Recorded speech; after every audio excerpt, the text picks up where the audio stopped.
taong pumunta kanina, president siya ng Gyosong Foods.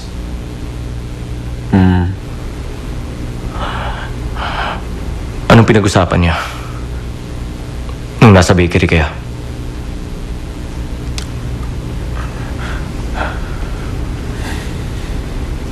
Wala lang. Sandali lang naman yun eh. Nakita niya sinugang tinapay ko. Puro ako harina. Nakakahiya. Wala akong naipakita sa kanya kundi yung mga kapalpakan ko. Yun lang? Sigurado ka wala na iba?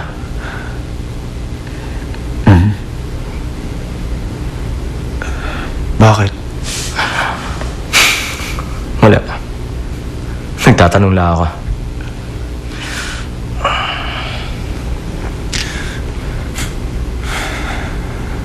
Alam mo, kahanga-hanga talaga siya.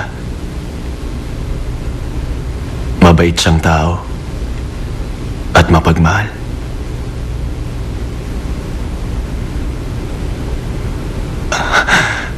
Ang swerte mo siguro kung ganong tipo ng tao ang tatay mo.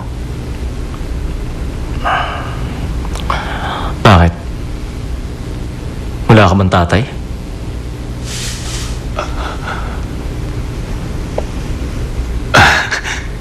Siyempre meron. Ang kaso lang kasi, nagkahiwalay kami.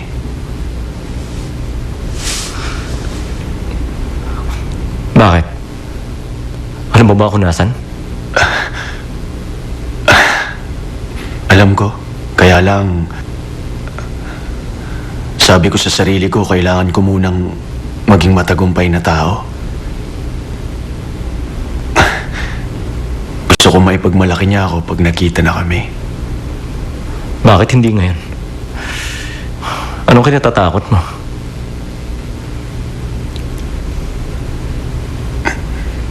Naaalala ko pa yung mga huling salita niya sa akin. Taku, ikaw ang pinaka-espesyal sa lahat ng anak ko, sabi niya. Pero tingnan mo naman ako. Wala pa akong nararating. Nakakahiya sa kanya. Eh sa lagay ko ngayon, may tuturing pa ba niya akong espesyal? Pero darating ang araw, may pagmamalaki niya ako. At haharapin ko siya ng buhuang loob.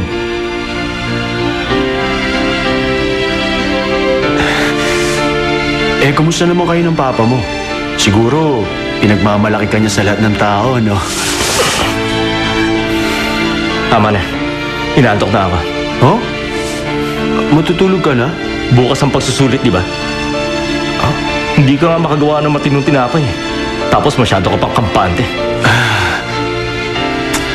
Di nga ako mapalagay. Pero teka lang, Jacob. Ay, ang corny. Sige, sweet dreams, ha?